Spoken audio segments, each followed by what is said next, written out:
Broadcasting from the business capital of the world, this is the Podcast Business News Network.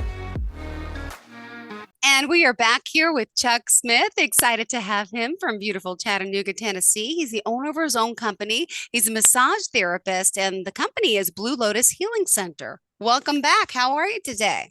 I'm doing well. How are you, ma'am? I'm doing fantastic. Feeling a little better. We talked about my ailments last week. We'll get into them later, but for now, we wanted to talk about you. Tell me a little about what you do, please. I'm a massage therapist specializing in medical massage, massage for athletes. I do some relaxation, but generally speaking, I work towards the betterment of health of others. Perfect. And where did you get your credentials to become a licensed massage therapist? This is over Zoom. It's important to reestablish. I may know, but also new listeners out there. So tell me about your background and history. I received my education from Chattanooga State's School of Technology, the TCAP program, which was a one-year program. Through that, I was established my basic massage certifications, as well as some other specialty certifications as well. I received my bachelor's degree from Auburn University back in 2008. Perfect. And what did you realize that you liked doing this? How did you discover the benefits of massage therapy? Well, I grew up in a medical family, so I always had some interest in general well-being, and I particularly found myself drawn towards massage and how it interacted with the body and how it promoted health. And growing up in a medical family, they encouraged my studies by allowing me to buy books and study things and then answering questions. So that really helped establish that interest and grow that interest over time. Well, let's talk specifically about your practice. When did you open it up? And tell us about what Blue Lotus has to offer specifically. Okay. I started my practice in 2014, so we're actually coming up on 10 years. And specifically, I offer various types of massage ranging from lymphatic, sports massage, medical massage, relaxation, which is more of a Swedish style massage. We offer stretching, hot stone therapy, and some gua sha practices. Whoa, what's gua sha practices? Please fill me in. It's also known as scraping. I learned the scraping techniques through someone that I worked with that was a acupuncturist and Chinese medical practitioner. So they helped coach and teach me on how to do some of those scraping. So it's popular in athletics. You hear about them talking about scraping, and they have wave tools and different things that you can use. But you're basically increasing the blood flow to an area through circulation, which creates a red appearance, which is where it gets its name, gua sha, or the scraping. Interesting. And you mentioned Swedish massage. Let me ask about deep tissue. How do you know what a client wants? They come to you, and how do you do that? What's the proper evaluation? How do you get to know someone and to know someone's body? Because that could be uncomfortable. Well, what do you like? What don't you like? Someone might feel more comfortable. How does it work? Because there's got to be like boundaries as well in your business, right? Well, absolutely. And boundaries are extremely important, especially between you and the client. When your first massage is almost like an interview to a degree, because you're trying to figure out what they want, what kind of pressures they like. They may ask for, like you said, they may ask for deep tissue, but what they want is deep pressure. Or they like really light pressure, but they like deep tissue because they're not the same thing. So part of it is having an established communication between you and the client. Now, if they come in and they just want to relax and they don't want to talk, then I ask for feedback if they want more pressure, less pressure, any areas they want me to avoid. These are all things that we ask during the interview process. Mm-hmm. So I know that some massage therapists, in some cases, your interview process will actually be much longer. I was talking to another therapist recently that was from a different state, and they were telling me that their interview process is an hour to 90 minutes. So the Wow. first session is actually no hands-on. You're just talking to them for an hour to 90 minutes. I have an intake form I have them fill out, and then we talk about what their goals are and what the person wants. And then we go into our session, and we have a communication between the two of us, letting me know if that's working, if it's not. Sometimes I'll work an area. Let's say it's a shoulder issue they're having. I'll work that area, and then I'll ask them to move their shoulder and see how it feels. So we assess as we go if that is what the client's wanting. And in other cases where they just want to relax, or let's say they want lymphatic work, and lymphatic work, it's very, very light touch. because the lymphatic system is just under the skin. So if I move too much tissue, the fluid will all fill back in. So in those cases, there doesn't have to be as much communication after we start because we've already covered everything leading up to it. But there are more implications, for instance, their health, medications they're taking, and all that goes into the pre-massage discussion or interview. Interesting. All right. Well, let me also ask, what are the benefits of massage? Let's get to why people should be getting massages. Tell us what's good for our body, physical, spiritually, mentally. Would love to hear all the benefits. Well, it's a wide array, and it's not going to be the same for every. Generally speaking, massage is always good, even if it just helps you relax, because you can decrease that stress and those cortisol levels. And if you have high cortisol levels, it can lead to chronic fatigue, anxiety. You can have a lot of issues. So, just relaxing in and of itself in any form, whether it's massage or exercise, is going to benefit you on the stress levels. As far as muscularly, muscles work as a pulley system, and they actually function almost like a ratcheting system. So sometimes you get these things people call knots, right? I mean, everyone's heard of knots, or you find an area that's kind of lumpy. Well, what happens is that Yeah. it's it reacting smoothly and pulling, they kind of get kinked. It's kind of like a wrinkle in the Velcro, and so those ratcheting heads don't let go. So by working and manipulating the soft tissue, we can try to smooth that back out and get that ratcheting system to work appropriately, so you have the full length and contraction of that muscle, so you get the most function and the less potential injury or sustained damage out of it. Got it. All right. Well, Chuck, what else about you, your practice, and the work you're doing did you want to enlighten us with for your show today? Uh, the biggest thing I focus on is finding a way to help my clients in a manner that they are desiring. So in some cases, again, if I can't help with an issue because as much experience as I may have, as much education, that doesn't mean that I suit everyone, then I encourage being able to help them find the route that they want or something that they need, because their needs come first, because this is a health related field. It's not just solely there for my profit, although I do need to make a living. I concern myself with what they desire, what they want, and what's best for the client according to their needs and wants. Got it. And give me some examples of the people you've been working on. What types of ailments? What types of? Tell us how they're feeling. Well, I know last time we talked about sciatica, and that's typically a yeah. As you Explain what that is. I've had it with my so pregnancy, but go ahead for new listeners. Explain what it is. sciatica is when you have a stimulation of the sciatic nerve, which leaves the back near L4 and L5, which are your lumbar vertebrae, and then it runs down through the hips into the legs all the way down to the toes. Well, if there's any kind of compression on that nerve, if there is any kind of entrapment on that nerve, it can be extremely painful and debilitating. In some cases, it can occur in the bone structure, in which case that's outside my scope of practice.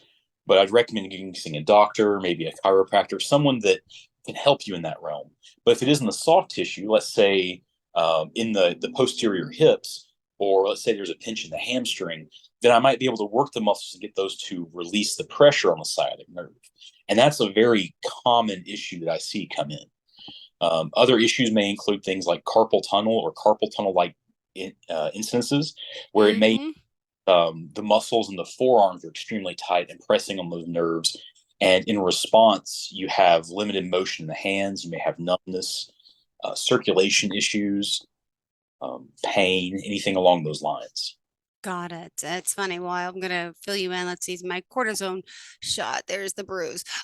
So I've been suffering with besides the hernias, this is the latest and greatest. I lift a lot. I have two boys. I was moving appliances cleaning on May 7th and really did some damage to my arm. And was diagnosed with carpal tunnel many years ago. I had to stop driving a stick shift, but now it's back. I've been overusing it with the mouse, the computer mouse, with texting, with doing activities with my kids, holding bags. So they diagnosed it with the tendonitis and the arthritis, and I have a nerve test in 2 weeks to see if it's really carpal tunnel again or not. But it is painful. So I just started the PT the other day, and yeah, it's getting a little better, but it's still oof. Like I don't know what this area is called or whatever, but it's hurting here. It's Yes. hurting here And here. That last area you touched up in here, these are your extensors in your arm. They allow your hands and your fingers to extend. And a lot of times when we do a lot of gripping, we actually overwork our flexors. And Mm-hmm. that's the muscle group that gets more work than most others for most of us. So we actually need to work our extensors and develop an even balance in those two muscle groups. Otherwise, what you'll have is the weaker muscle group will actually tighten up and it'll cause pain because as that weaker muscle group tightens up, it's going to pull on the distal end, which is going to be towards the hand. And in doing that, it can actually cause compression in the either the carpal tunnel or in the posterior section of the wrist. So that PT, they're probably helping you redevelop those muscles Mm-hmm. to take out of the compression from the constant flexion. And a lot of times when your muscles are tight in certain areas, that can be a signal that those muscles are weak and actually need strengthening. Yeah. Because they have the ability to overcome the antagonistic or opposing muscle group. So by strengthening those tight, weak muscles, it then allows both sides to function evenly. Mm-hmm. Oh, I lost you in the last part. You broke up. It allows when both sides are equal, it allows the antagonistic muscles to work evenly as a single functioning unit. That's like an isometric contraction versus an eccentric contraction. Oh my goodness. Yeah, I'm doing some certain exercise to try to help it feel better. But now again, what's the difference with seeing a physical therapist with a licensed massage therapist? So physical therapy, they're going to have a wider range of skills and tools in their toolbox that they can use than we as massage therapists are allowed to use. Things like they can do dry needling. They will have series of exercises and techniques that they are very well versed in that they can help with those specific medical issues. Where coming to Mm-hmm. a massage therapist, we don't have the same array of tools. We focus more on just manipulating the soft tissue, whether it be by hand, by scraping, or by cupping. These are all different ways that we are allowed to manipulate the tissue. We will take you to the point where it's uncomfortable, but we don't want to push you through the different levels of pain to correct the process because that's not what we're trained in. Where in physical therapy, they will push you to your absolute limits on occasion, even through pain, because they know what your body can and can't handle based on those upper limits of pain management functionality. Interesting. All right. Do you have a preference? What's as a licensed massage therapist, you're working in all areas, parts of the body. Anything you can enlighten our listeners with today? They mean things that we should be doing at home, or the most common, I said sciatica. I always feel like I hear a lot of people have back issues. What are we doing wrong? What should we be doing right? Like I had a hernia disc a few months ago and I got this fancy chair. And guess what? I find myself not even sitting in it the right way, to be honest. I'm sitting like this. Well, a lot of chairs, even when ergonomically designed, we get into postural habits where we Mm-hmm. slump forward or you're typing in a computer, so you lean forward. And some of those issues actually come from when you lean forward, you're constantly putting your anterior muscles, your abdomen and your chest in that rounded position. And when you do that long enough, the muscle fibers will actually shorten because the body accommodates your habits. The body Ooh. is the most efficient at what you're doing. So the more you do something, it will adapt to that position. When that happens and everything gets tight and rounded forward, the muscles in the back are overstretched and weakened. So we have to strengthen our posterior chain, which is working on our posture. But in some cases, we have to actually strengthen things like the latissimus dorsi, or we need to strengthen the rhomboids in order to create that balance. At the same time, especially if you work at a desk a lot or if you sit a lot, it's really important throughout the day to get up and stretch. And you really want to stretch and open your chest so that you can allow the muscles in the back to relax and not become over fatigued. As they become over fatigued, the muscles in the anterior portion of your front, like your chest and your abdomen, will round. So that's sometimes why you see older people who have that rounded forward posture because all of their anterior muscles are extremely strong and tight, where they've lost tone and they've lost strength and um, the ability to actually draw themselves back into upright position. So it's almost one of those use it or lose it scenarios. Got it. Amazing. Good to know. What any other, what about a lot of people now working from home, doing Zoom, sitting home all day, right? So what are some of the other common ailments for people who are working from home? Or, we had problems before the pandemic, now after. What are you seeing when people coming to you with their work ailments? Are they are now are they computer related? Everyone's on the computer. What are you seeing? What trends? Trend wise, I tend to see more neck issues from having that downward angle. And when people work from home, in some cases, after you finish working on the computer, they may go exercise a little bit, but for the most part, they come back home and you're either watching TV or you're doing things at home, which are still that similar posture. So I see more aggravation in those same areas where you have shoulder issues from where you Mm-hmm. work home all day. Maybe you go exercise, maybe you don't, but then you come back and you return to that forward posture position. In some cases, in people working from home, you have responsibilities, but because you don't get to leave work at work and you're now bringing it home, you'll end up working more. So you end up sustaining those bad postural habits, or more slumping because you don't walk to and from work. You don't bike to and from work. You are losing some of that mobility, giving that up. So there are some issues. But the advantages to working at home, in some cases, I've seen some people get better because now they can get up throughout the day. Sometimes they'll have little exercises they'll do during their daily sessions where they couldn't do that at work. So it's an interesting balance depending on the Yeah. routine that develops in their Now, daily. but what Um, about someone like you who now is always overusing your hands? Do you have problems with your hands and arthritis? And how does someone who's using their hands all the time, what are your ailments? Do you mind me asking? so I do have a higher risk of working with my hands, as a lot of people do. Anyone that works with their hands a lot have issues. Of course, through overuse, we can develop arthritis, similar like you were talking about here. These muscles in my thumbs actually can get tight. What are they So called? there's a whole series, Oh, but the main muscle that pulls across this direction. So when you're writing, you're constantly using that opponents. what is it called? A The opponents. It's like opponent. opposite Okay. opponents pose. So I'll get a golf ball and I'll actually roll my hand out with that golf ball to kind of self massage a little bit, as well as doing stretches. And Mm-hmm. I'll work on getting rubber bands and practicing extensions so that I don't run into that issue where I start to get like tendonitis in my elbow and my wrist from being in that curled, gnarled position. And Oh, getting massage regularly from other therapists is super important as well. So it's important for us to be able to talk to each other and rely on each other to help out as well. awesome. All right. We still got 2 minutes left. Chuck, what else do you want to add for today? Um, like I said, the biggest thing you can do is mobility is life. As we get older, we sometimes give up moving as much. So the more you can move in your daily life, the better.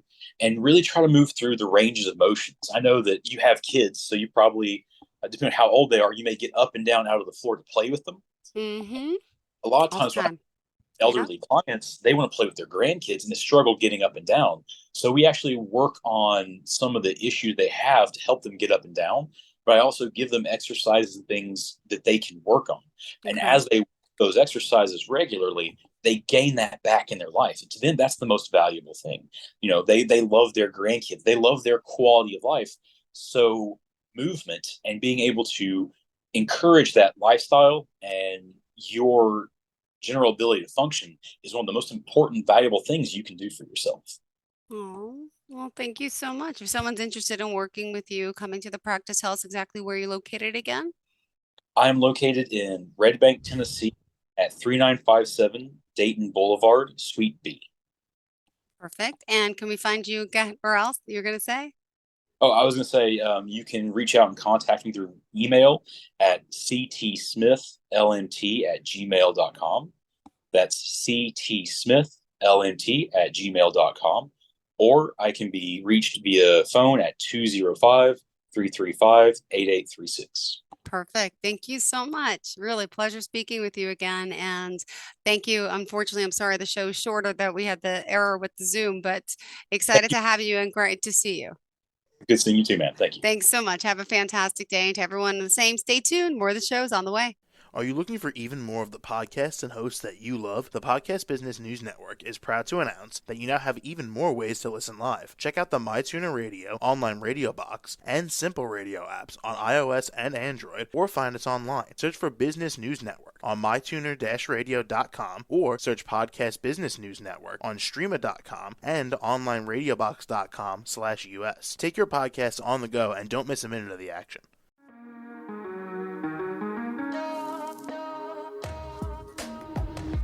Broadcasting from the business capital of the world, this is the Podcast Business News Network. For nearly 2,000 severely injured veterans, everyday life has become filled with barriers. Day-to-day simple tasks can become pretty daunting. I have to carry my chair up 2 flights of steps or have somebody do it for me. What scares me the most is just the falling.